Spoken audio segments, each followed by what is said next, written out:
Name music, if I can find it. There.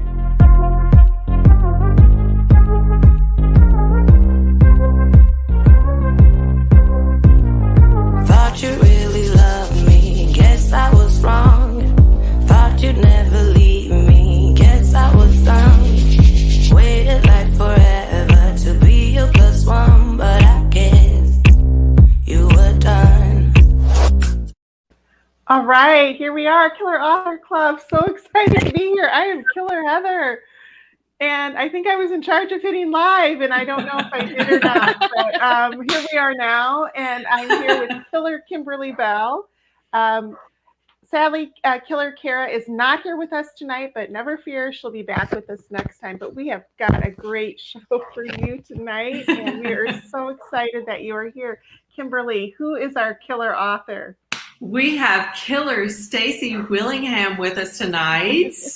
Hello. Thank you for being here. She's our very first guest, and I have to give props to Christy Barrett of A Novel Bee because she's the one who put Stacy on my radar.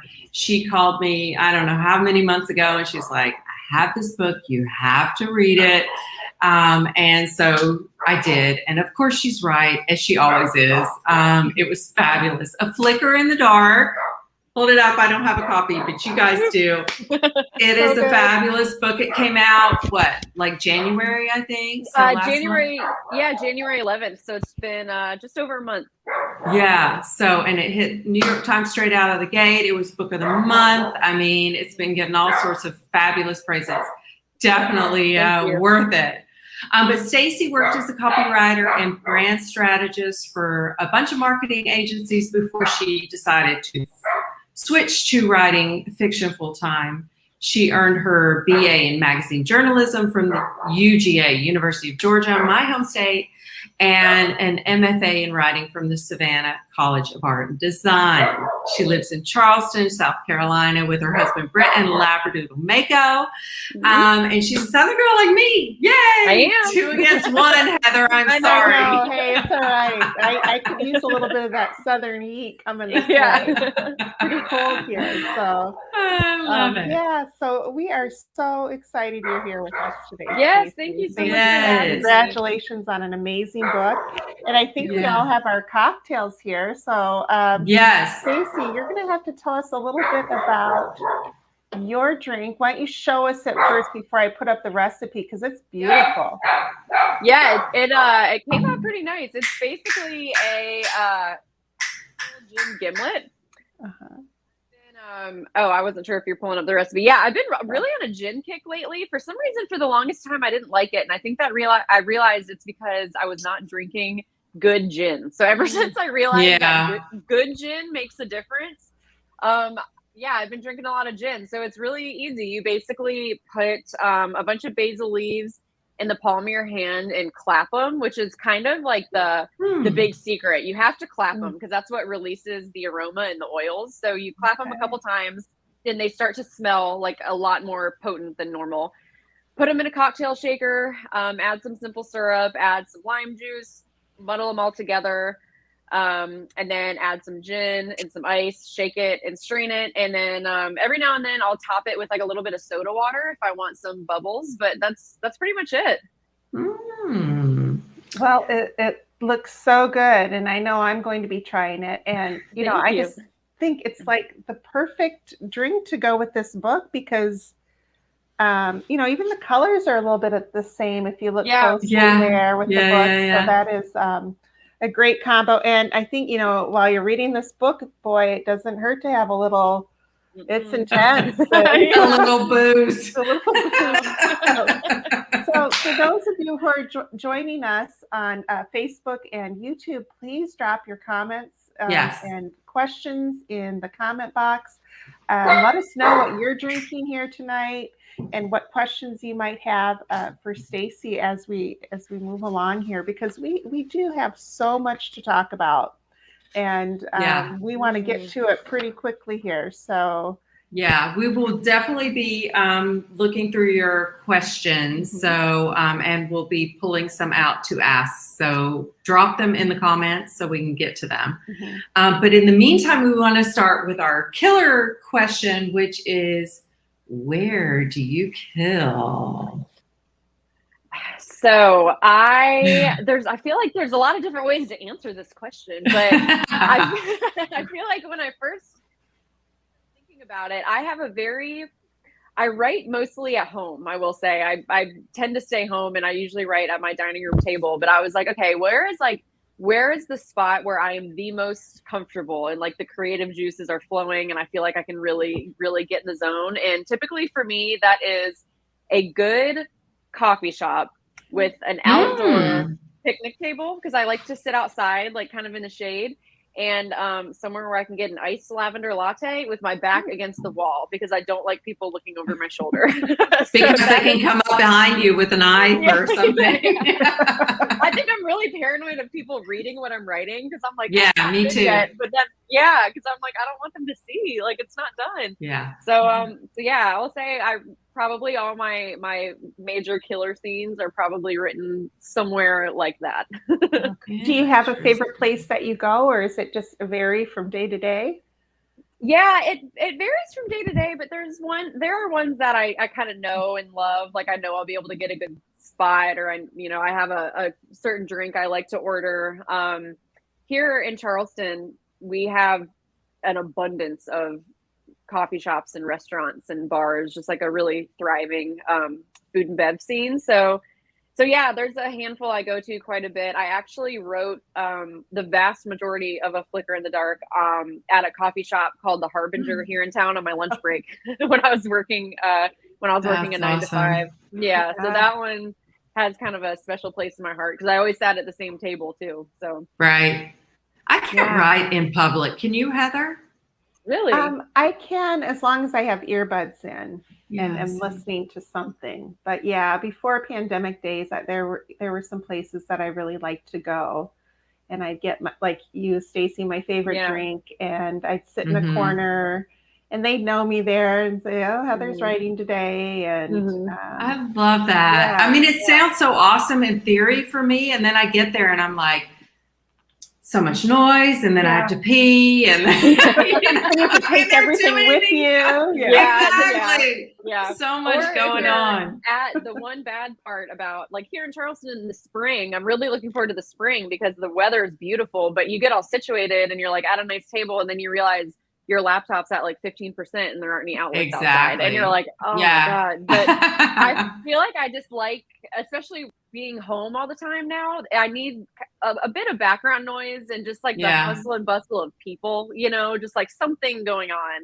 that allows me to kind of get a little more lost as opposed to just, That makes sense. Yeah. Now that you're writing full time now, is that correct? Yes. Stacey? So do you see a difference in your writing, and where you write, and now that and just how you write now that you're full time as a writer? That's a good question. I do, and I think that's because before you really have to find these little pockets of time to write, and I write in like these marathon sprints. So there would be times where I would be like on my lunch break, for example. I hope my old boss isn't listening to this, but I would be like writing on my lunch break, and I'd be on a roll, and I would be like, I don't want to go back to work yet. You know what I mean? So I would have to kind of sit there and find these little like 30-minute or hour-long pockets of time before work or after work or on my lunch break. And now that I'm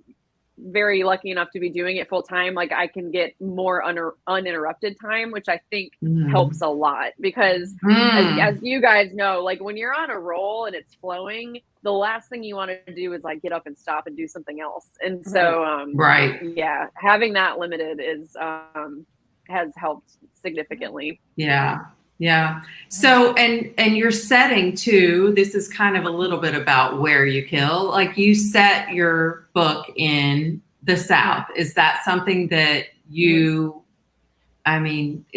why did you do that? Is it like, will you keep doing that with your future books too? I think I will, and I don't know. I mean, I don't want to like box myself into anything, but it's funny. Like I've always heard write what you know, and I think it's kind of Yeah. inevitable that you do write what you know. And living in Charleston for most of my life, the South is just a place. It's just I'm very familiar with it, and I think Mhm. what's really interesting, and you can probably relate to this, Kimberly, is like there are some places in the South where the people who live here, you just kind of know it so well, like the mugginess of the air and the humidity and the noises, and it's just it's so unique, but it's so well known to us. But then people who Right. aren't from around here or haven't really visited, it's like very foreign to them. Hmm. So I think that trickles into my writing a lot because I love writing about those sensations that are very unique and kind of new to other people. But they're things I experience all the time. Yeah. So yeah, I don't know. I think I probably, my second book, I'm working on it right now. It's set in Georgia. So Okay. in the South again. And then I have a little seed of an idea for what will eventually be number 3, and that one's actually in Charleston. So I feel like I'm slowly Yes. moving my way closer to Yeah, home. yeah, yeah.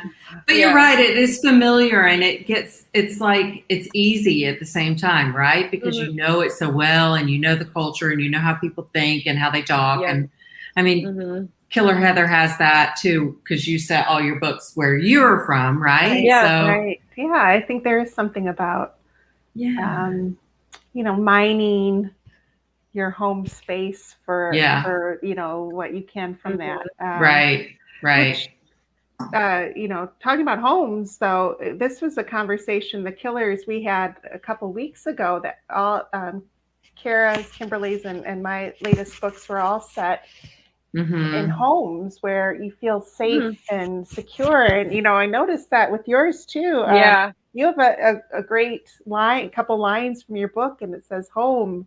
That too is a loaded phrase. A home isn't just a Mm-hmm. house, a collection of bricks and boards held together by concrete and nails. It's more emotional than that. A home is safety, security. Can you talk Hmm. a little bit about that? Because we had this great conversation about that as well. Home is supposed to be the safest place in the world, and Yeah. in the flicker in the dark, it's not. It's not. No. Yeah. All. I No, not at all. Probably the furthest from it.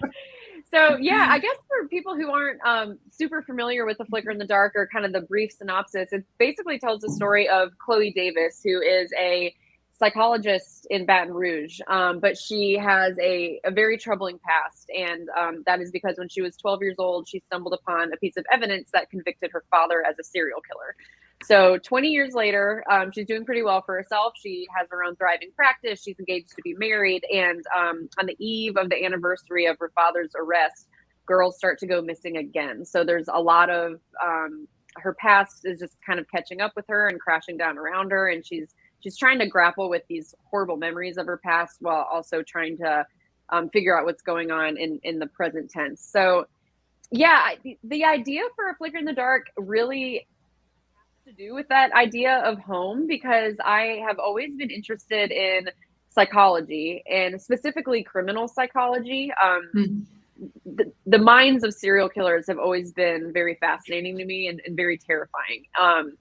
And I just remember a couple years ago, before I had the idea for A Flicker in the Dark, I was watching a documentary about serial killers, and there was a bunch of pictures that were showing up on the screen of various serial killers and their family members. Like there was a picture of Ted Bundy and his girlfriend, and they looked like very normal and very in love. And there was a picture of Dennis Rader walking his daughter down the aisle, and that one kind of hit me because I was like, oh my god, like that's a moment that's so special. And as a as a woman, like having your father walk you down the aisle, that should be such a safe, secure, wonderful feeling. But how would it feel if you looked back on that moment and realized it wasn't that at all? So that Right. was kind of a spark that led to the idea for A Flicker in the Dark, was the idea of what would it be like to have these happy memories of your childhood and love your parents and your father and kind of think that nothing was wrong, and then realize in hindsight that it wasn't a safe place at all, and there was a lot of things that were wrong. And what would it how hard would it be to kind of grapple with those memories and those emotions. Mm-hmm. And I've seen or read something, I can't remember, another article or another interview you were doing, and it was talking about how you were fascinated with serial killers. Like, where does that come from? Is it just from bumping up against them in, the news, or is that, I mean, like, how does that happen? Yeah, I don't know. And people are always so fascinated because you can probably tell I'm sitting here in like my pink office. Like, I'm not like a super dark person, but like I'm really interested in them. I don't know why, but I think it's because there's probably a couple of reasons. My parents and my sister got me pretty into like kind of creepy, scary stuff at a pretty young age. I grew up watching like Alfred Hitchcock with my dad. I used to watch the Twilight Zone marathon on Sci-Fi every New Year's Eve, starting at age like 7. I was really into all the Scream movies, which those came out when I was 8. Those freaked me out. Yeah. So I've always been interested in, I've just always loved scary stuff. I don't know why, but as I got older, I think it was really in high school, I started being more interested in not so much like the jump scares, but like the psychology behind it, like how someone can really, really get in your head. And how you can kind of get in your own head and maybe not trust yourself and not believe things. And that to me started becoming more fascinating than like classic horror, more of the psychological aspect. And I think that's why serial killers are so fascinating, because they're kind of like a mystery that will never truly be solved. Like, we can study them to death, but at the end of the day, normal people are never going to truly understand them. You know what I mean? And I think that's what keeps me constantly coming back. Right. And like what you said, on the outside, they look so normal, right? They have normal lives. They have children. They have families. They have, they walk their daughters down the aisle. And then it turns out later you find out these things. That's like, how can you not be fascinated with that, right? I remember that kind of reminds me too.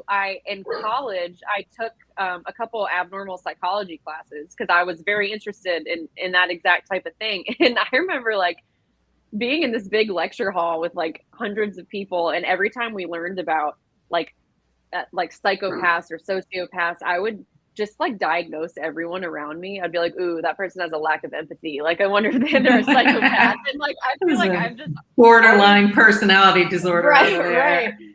So I don't know. I've just always been interested in trying to understand people and why they do things and why they act in certain ways. And that's kind of you can go down that road for miles with a serial killer because it never really ends. Yeah. Yeah. So Catherine, kind of along these lines, asked, what research did you do for this novel? I bet you did a lot of serial killer research, right? Yeah. I did. Yeah. So it's funny. My interest in serial killers kind of came before the idea for the book itself. So in a way, I had a lot of research already done before I even started writing, if that makes sense. But I did try to seek out resources to make sure I was conveying Chloe and her emotions and kind of her PTSD in a way that was accurate. So for that, I did a lot of research on things like PTSD. I read quite a few articles about Dennis Rader's daughter. She's been fairly active in the news, and she definitely talks about her story. And she actually has a book, which I haven't read. It came out.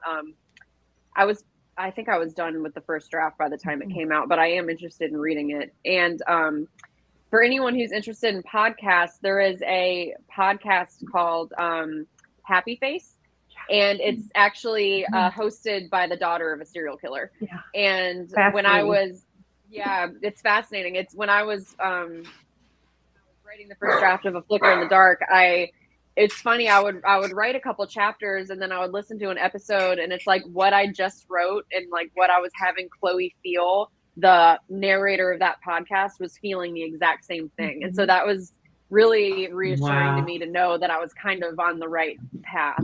Absolutely. Yeah. Yeah. And I guess in terms of anything though I couldn't use in the book, I don't think, no, I mean, I didn't want to base it's all fictional, nothing in the book is based on a real person or a real situation. So I made sure to fictionalize everything, but I did want to make sure that the emotions at least were accurate. Yeah. Great job. And I love too how Chloe is, I mean, she's kind of a mess too, right? Oh, yeah, I mean, she's a hot mess. she's super smart, and she's, professionally kind of got her life together, but personally she's, all over the place. And she's found this guy that she's in love with, but she doesn't totally trust him. She doesn't know if he's for real, if he's And she's got that drawer of pharmaceuticals in her. Yes. Yeah. And I thought that would be interesting too, because again, I just tried to really put myself in her shoes. And like as another example, a lot of the memories that Chloe has with her dad, like happy memories that she thinks back on, are actually real memories I have with my dad, because I wanted to think like, this was such a fun day. What if my dad turned out to be a horrible person? Like, how would I look back on that day? Like, would it all be a lie? Would I feel differently about it? Like, I just constantly was trying to think like that. And so a lot of Chloe's, her multitude of issues kind of came from me wondering, like, how would I react in that situation? Like, if I had been deceived in such a way by my dad, like, how would I ever date? How would I ever go on a first date with a man and trust him? I don't know how I could ever do that. So I don't know. Fascinating. Yeah. And keep going. Sorry, keep going. I was just gonna say, she certainly has her issues, but in my opinion, at least, I feel like they're warranted. Like, she's been through a lot. 100%. I agree. And what I was going to say is, I don't want to give away the ending. I don't want to do any spoilers, but I want to say I love the way that it ended, because it wasn't. Well, I'm not even going to say why. You just have to read it and tell me if you agree, because I thought it was perfect for everything that we've been talking about, for sure. Thank you. And let's talk about the title. It's such a great title. A Flicker in the Dark. There was a question in here about the title. Let me see if I can find it. You guys keep going. I'll find it. Yeah. I mean, when I think of, and you have fireflies throughout the book, we call them lightning bugs in Iowa. Do you call them fireflies? And I imagine, and they're kind of interchangeable, I think, but mostly fireflies down here. Yeah. And I think, all that joy it sparks with, as a kid myself and with my own kids, but you use it throughout, kind of that theme throughout. Tell us more about that and how that you landed on that title. Yeah, sure. So, fireflies always had a lot of symbolic meaning for me in the book for kind of a variety of reasons. One, the setting plays such a huge role in the book, and memories of childhood play such a huge role in the book. And exactly like you said, like fireflies and running around in the backyard and catching them and putting them in a jar, like that's a memory I have of growing up, and I felt like it was pretty powerful. Like, a lot of people can relate to that. But then when I started thinking about it from more of like a darker perspective, I was like, you know what, when you're catching a firefly and you're putting it in a jar and you're kind of covering the lip in plastic, I mean, if you leave it, you're kind of catching this beautiful thing, but if you leave it in there for too long, you're gonna kill it, and right. And in a way, I felt like I was trying to relate that to what Chloe's father was doing, like kind of taking these girls and just extinguishing their lives way too soon. And there's also a scene, I don't want to give too much away, but a scene with a piece of firefly jewelry that kind of has some symbolic meaning to it as well. And so the title came because I wanted to find a way to incorporate fireflies into the cover. And when we were talking about the cover design and still going back and forth on different title ideas, I thought it would be really neat to tie it all together, but I didn't want it to be too on the nose. Like, I didn't want fireflies to be in the title, but I wanted it to kind of evoke the same image. And there is a line at the very end of the book that basically says, like a flicker in the dark, ... And as we were just sifting through the manuscript over and over, trying to find, certain words or lines that stuck out, we came across that, and we were like, oh God, that's kind of perfect. Like, it ties into the symbolism, but it has it has some other kind of meanings to it too. So do you remember what your original title was? Yeah, so I always kind of knew it was a working title, but it was The Shadows, which Minotaur actually ended up working that into some of the marketing copy, because a lot of the taglines are some shadows never disappear. So I kind of like that. Yeah, the nod to the original title. But funny enough, the day my agent sent the book out to all the different publishing houses to try and kind of gauge their interest, Alex North published The Shadows on that very same day, and we were like, okay, it's got to change. So that was like as soon as we realized that, we were like, we'll change the title. Like, just don't. It'll be fine. Yeah. That's perfect. What about you, Heather? Do your titles ever stick? Because mine have not. I have not had one title ever. Never. I just go by book 1, 2, book 3, Same. book 4 until my editor says it's time. Yeah, like, that is. I'm at it. That's reassuring to me, and maybe I should start doing the same thing, because we're currently in the retitling of book number 2 phase, and I'm like, man, like, it's hard. It's so hard, and they're thinking way beyond story. They're thinking, where's the market going? What other comp titles are there out there? What is kind of, in? For a while it was girl in the title, and it's moved on from there. But I mean, they're thinking way beyond just what is the story. And so I am 100% fine with them like doing their thing and working their magic and coming up with the title themselves. I'm like, just tell me what to call it. Right. Well, I know. Think we're going to be getting a lot of books with flicker or dark in the title. Yeah. I think coming up. I think you're going to be a trendsetter, Stacy. So that would be great. Flicker's kind of a weird word. I haven't really seen it. No, they'll find a way. They'll find a way. So, oh my goodness. Is it the time? Is it that time? I know. It is. So It is. All right. Killer giveaway. Giveaways, I should say. And so to enter, and so how many books are we giving away today? Did Stacy, did you decide? Is that it? Your publicist told me 3. So we got 3 books up for grabs. So folks out there, in order to enter, you're going to answer this question. And you know what, team, I'm going to need a little help here, because we did a take 1. And I had the idea of asking about Stacy's dog and how it got its name, but I don't know if that was in take. Was that not in take 2? I don't know if I did. So I say the name? I did say the name. Okay. I said the name. Okay, but we didn't say why. No, we didn't say why. So if you can name Stacy's dog, you will be in the running for a copy, one of 3 copies of A Flicker in the Dark. And so just drop it in the comments. In the comments, and we will pick some random winners for that, and leave it up for a while. So we'll 24 hours. We'll give people a chance. If you didn't hear it, you can research it. By going just all over my push play again. You won't have to look far. We have a lost tape of the first take of our interview, and somewhere in there's a really great snippet about Stacy's dog, but about why he's named the way he is. So, great story. So Stacy, thank you so much for being here. And you are, like I said, you are our very first guest, which means you have earned the Killer Author Club badge. Whoop, whoop, whoop. Heather's going to show it to us. There it is. You survived the Killer Author Club. Congratulations. I'm going to put this on my wall. Yeah, you are the first of the new killers to receive that. So it's a huge honor. Thank you guys so much.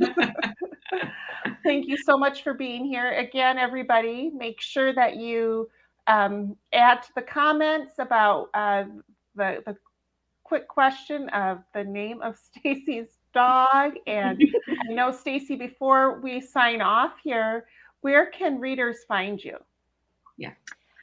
Oh, you can find me all over the place. I am mostly on Instagram, which God, I should check and make sure my handle. It's Stacy V Willingham. Yes, Stacy V Willingham. StacyVWillingHam. I also have a author Facebook page, Stacy Willingham Author, and on Twitter I'm SV Willingham. So they're all a little bit different, but I'll be there. Great. Well, thank you so much. And before we sign up, we'll be back in 2 weeks with our episode 5 of the Killer Author Club. And I'm not going to say too much, but this author's new book is getting all kinds of buzz as well. And her first book was named one of the top crime books of like the century. It's amazing. So we're so excited to have her. She's a great killer. Yeah, great killer. So please stay tuned for her as well. And Stacy, hang around for a sec, but we're going to close off everybody. But thank you so much for being here. And yes, thank you. Have a great night. Bye. Thanks, everyone.